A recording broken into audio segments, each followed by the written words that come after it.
Good morning, everyone. Thank you for joining us this morning. Thank you for joining us in sunny South Florida.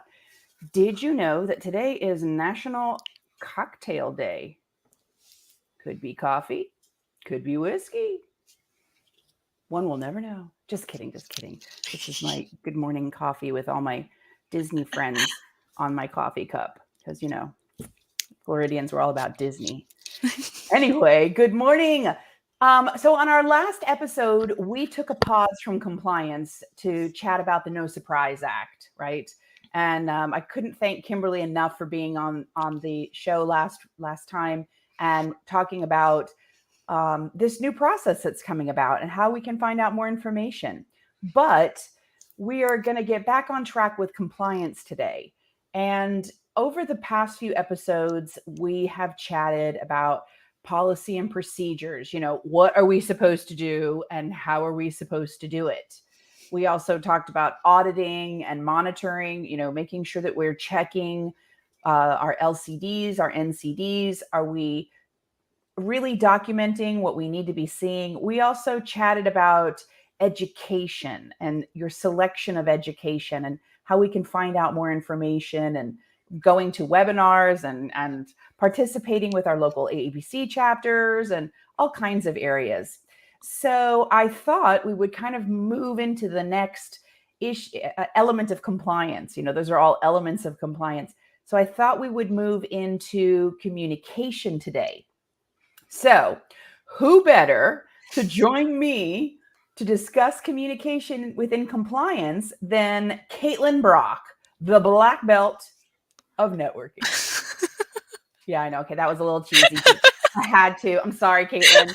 I know that you've been recently touring a lot of the AAPC chapters, and you've been talking about the importance of networking. And I interpret networking as kind of the new form of communication, right? I have a lot of friends that we reach back and forth. So I want to thank you so very much for taking time out of your busy day, mom, wife, daughter-in-law, amazing coder, right? I mean, the trifecta there. So, Kaitlyn, thanks for Yeah. being here. Well, thank you for having me. You and I have talked quite a bit just about how important communication is on all facets. So I'm really excited to talk about how it kind of relates to the compliance piece of everything. Absolutely. And I think lots of people, the reason I started down this path is that lots of people feel like compliance is this like really big thing, or it's just admin or whatever. And Yeah. compliance really has to do with each and every one of us. Once we start looking at it, really what it means. So, in today's episode, we're going to chat about developing open lines of communication, how they pertain to compliance within your organization, and take it from that big, you know, I'm getting all tongue tied this morning. Let me tell you, it was not a great night for me last night. Anyway, but we wanted to see those different guidelines. Now, you can always find the compliance guidelines on the OIG's website. So, OIG compliance guidance, and then it's going to take you to all of the specific compliance guidelines. So, we have hospital guidelines, hospice guidelines, et cetera, et cetera. I could go on, but for the purpose of this conversation, we're going to be looking at the physician's compliance guidance there.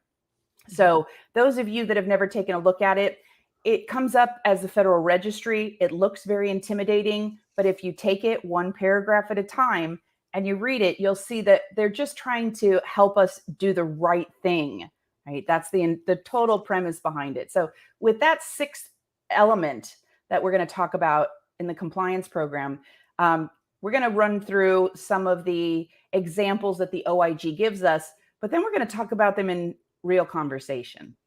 Sounds good? Yeah, I know I've looked at the compliance plan before, and it can be overwhelming the first time you look at it. So I think our discussion today might help kind of clear up some of those blurred lines. So Absolutely. So the first thing that the OIG tells us in the Federal Registry is the requirement that employees conduct a reasonable that employees who conduct So I'm not going to be able to say all of this today. I don't even know why. It's just been one of those days, right? You get tongue tied. So poor Kaitlyn was so nervous earlier about coming on, and I was like, no, don't. This is just a chat between you and I, right?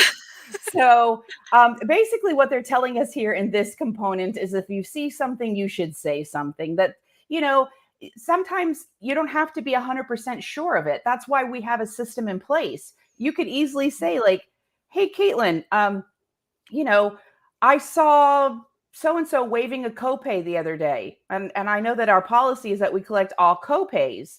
So do you think that that might be an issue for compliance? So I would go to you, my supervisor, I would go to someone else and we could talk about that. So have you ever been in a situation where you've seen something and you were not sure whether you should say something or not? Yeah, I actually I had a provider that was, I worked with a lot of physicians that did that kind of the rounding. They did a lot of the hospital type rounding, or they went to nursing homes, like I said, outside hospitals. Those different types of entities where we weren't the primary place of service, so we would get like the super bills. So they would tell us, the level of service, anything they performed on the patient, et cetera, et cetera. I had a provider that had sent in some nursing home charges, but one of the patients that was in that list was actually inpatient on the date of service. So I ran and got those all the other charges that was in that batch, just so I could take a quick look. And I do want to specify this was a patient that, he did see regularly. So I don't know if it's one of those things where, forgot to take the charge sheet out, what have you. But, at that point in time, I was like, okay, I need to take another look at this. And then from there, I kind of went on into my supervisor and just like, hey, I noticed this. I don't know if this, I don't know what the nature of this intention was. Can we take a look at it? Turned out that it was an accidental repeat of the previous week's charges. So that was, thank goodness there. But again, that's kind of one of Yeah. those areas. I think that's important too, because, it could have been that, if it hadn't turned out to be last week's charges, maybe this provider really did make an accident and Mhm. do something like that, submit that charge into you because they saw them all the time and they just kind of went on. Sometimes in those nursing Right, facilities, people are two to a room. You see one patient, you might right, accidentally feel like you saw the other patient, depending on how many patients you have you're rounding. But I like the fact that you can communicate with somebody who can help you in looking into it to find out what that answer is. So the next thing that comes up is creating a user friendly type of way to communicate with people mhm, about these problems. And it was nice that you could just pick up the phone and call your supervisor, but right, there should be some other kind of a process that everyone in the office knows, right? So part of your compliance program. So they know that if you see something, you should email so and so, your compliance officer, or goes to your supervisor first, or, what is the route? Is it an email? Is it a phone call? Do you make an appointment with somebody? How do you communicate? Because I know that sometimes we feel like it's not our business, right? right. But what if it was something wrong with the way that that provider was submitting their charges? That would have been a great opportunity to stop a bad habit before it even becomes a habit. Right. So what are some of the ways in the places that you've worked that you have had those um, processes in place to report something if you see it? I think one of the best things that I and one that I've been a huge fan of, is the anonymous hotline.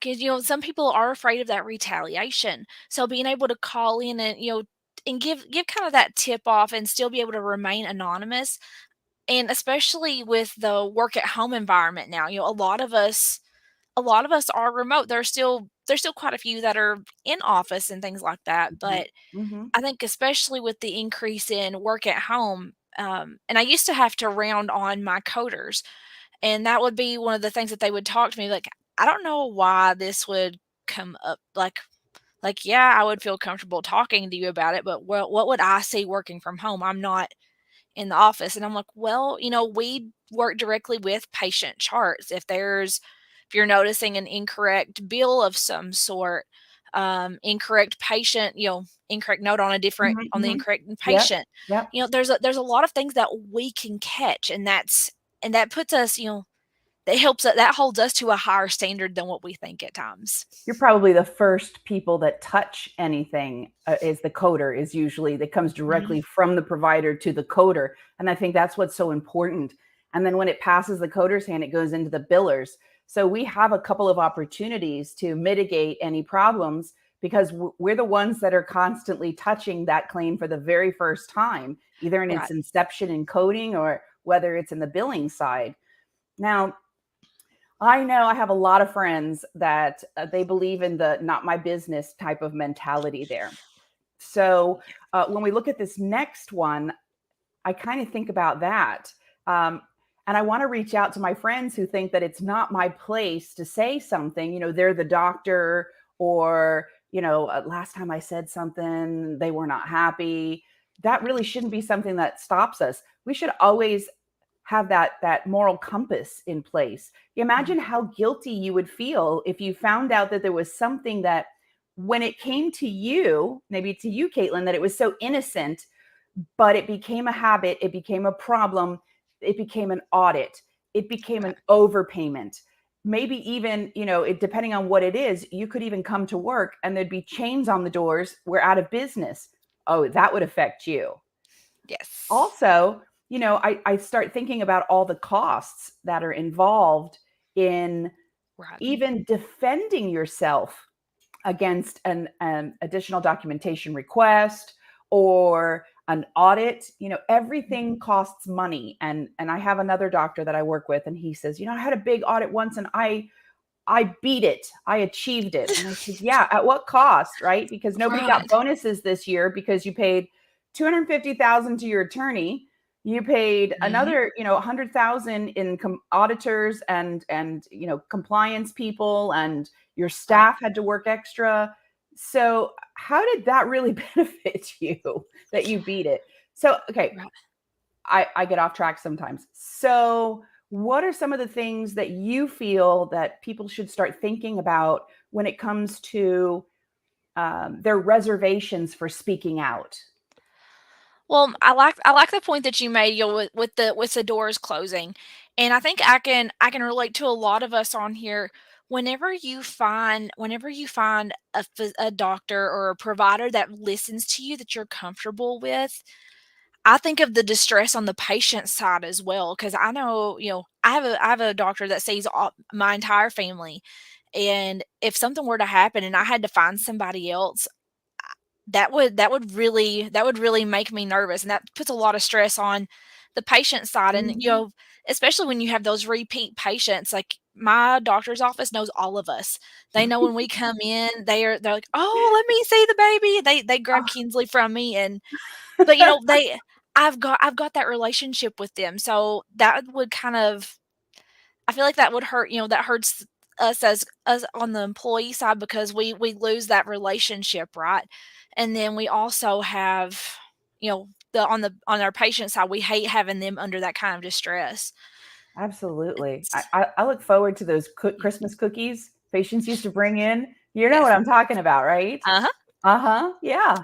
And Yes. speaking of which, if there was an issue that they had to do an overpayment, um, think about all the money that would have to go back, and again, the cost of all of that. How is Right. that going to affect your Christmas bonus, Right. your raise? The practice's opportunity to purchase new equipment. I preach to my students all the time, make sure you get an encoder when you go to work for somebody. Right. But if their money is all their profit is going into defense, then how is that going to affect? It does affect us all. So I think Right. what we should do is realize that compliance is our responsibility. When we don't say something, when we don't talk to people, it directly affects us, whether Right. we realize it or whether we don't. So I think the Go ahead. Oh, sorry. Sorry. Sorry. But just kind of going on top of that, I think two things that kind of go hand in hand together when you talk about compliance is code of ethics. Where is your where's your ethics at if you're one of those, oh, that's not that's not me, that's not my problem. Mhm, mhm. Can is it ethical to walk away knowing that it's non-compliant? Um, again, it's I think sometimes ethical is a little bit more is a little bit I don't know how to say it. Um, It's a personal thing, but yeah, I think that people don't realize that, it affects all of us. Any right, choices that are made in the office, it really does affect all of us. And again, this could be something so minor right, that, now in your practice, what could have happened is they could have implemented a way, providers must date and initial each one of those charge logs. And mhm, that way, if the date was not on there, if it got cut off, when, sometimes they go and they peel those things off and it's like a receipt and the date would get cut off. right, But maybe implement a new policy. Providers, all you need to do is date and initial your charge logs, and then there's no question. So it's something simple right, like being able to stop a bad habit before it has a chance to grow roots and right, become that big problem. So I think you're 100% right. Look inside yourself and think, wouldn't you want someone else to be looking out for you, for your position, for your yes, bonus, for your practice, for the patients that you've fallen in love with, for mhm, that comfort that you can plan ahead for Christmas and know that, okay, I'm going to have a bonus that's coming in of about $1,500, $2,000 this year. That's what our Christmas is going to look like. So it's right, important that we do. I know that if we look at the next little element there, this is something that you and I have talked about in the past. And I was not 100% until you broke it down into some options. So what type of processes or procedures or reports should a provider's office be generating or looking at, or what's an opportunity to maybe document certain activities that are happening that we can focus in on and fix or change or make better? So on the clinical side, and those of you guys who work in a clinical office, you've probably seen this before. But anytime there was a clinical error, we would fill out a MIDAS report.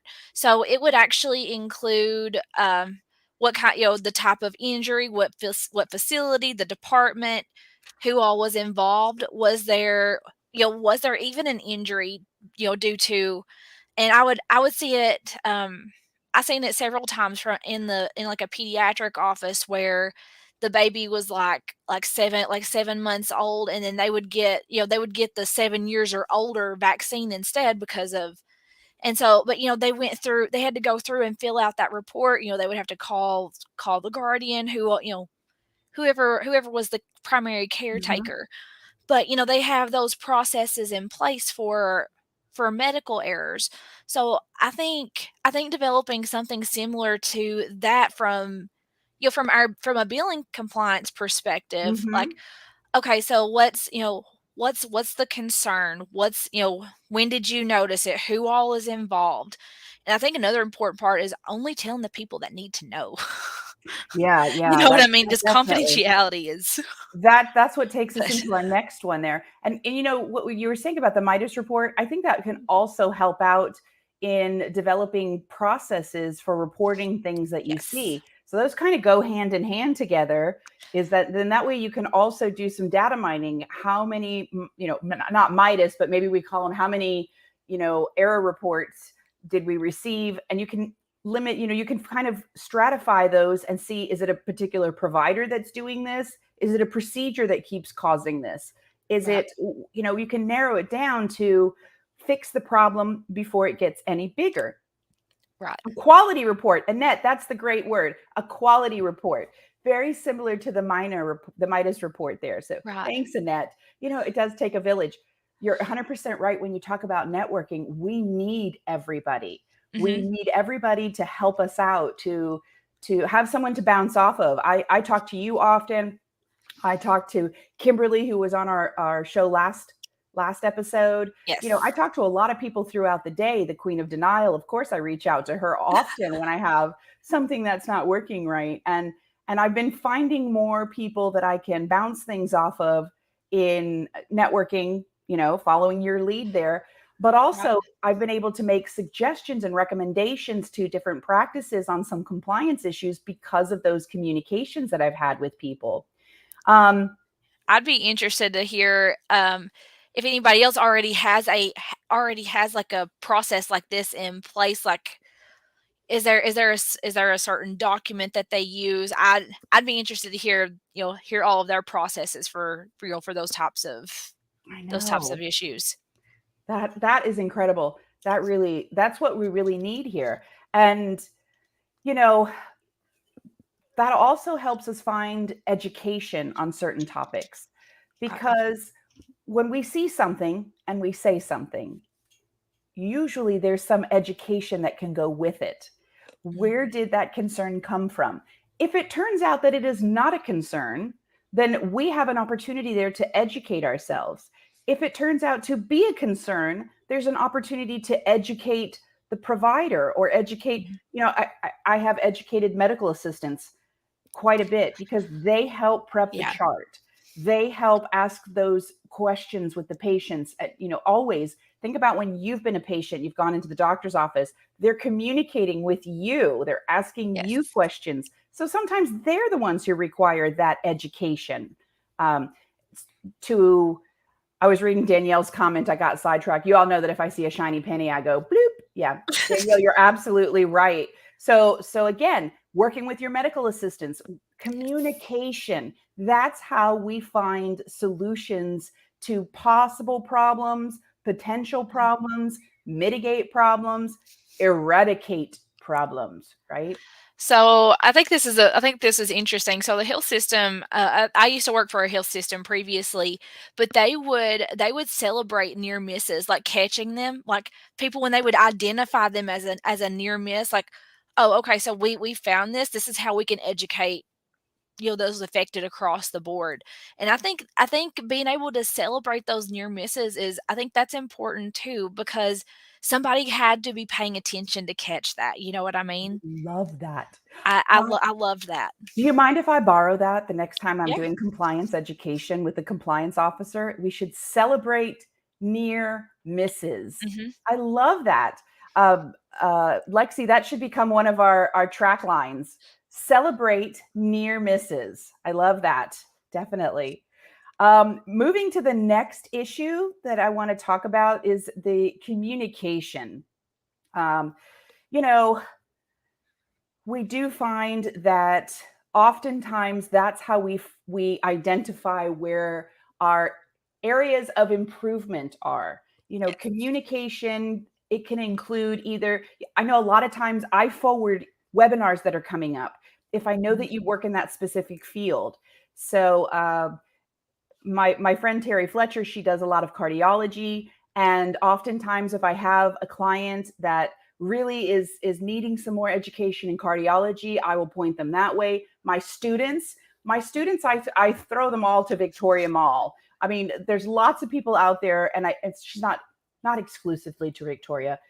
I would say 99% of the time to Yeah. Victoria. There's also other people out there that are great at describing or communicating all of these issues that we might be struggling with.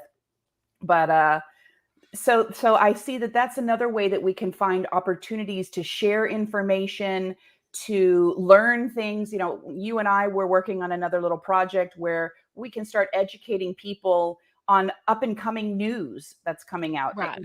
because we get so many emails, or maybe we don't get emails and we don't know what's going on. So that Right. communication to share that information is so important. I think Um, I think you you were and I sharing with me both. something about you're on a lot of listservs. You were telling me about that. Yeah. I think I get like 20 emails a day, but I'm on like the ones from CMS, the AMA, CDC. There's a long list, and I get random ones all the time, and it's a lot. It's overwhelming, especially if you're having to tune in to all of those. Um, and I'm going to be honest. I don't get to read all of them just because there's I so know. many. But I think having that communication from those external sources, this is how they educate us. This is their way of communicating with us. That's what they've built into their compliance plan. Hey, these are the people that are signed up to listen.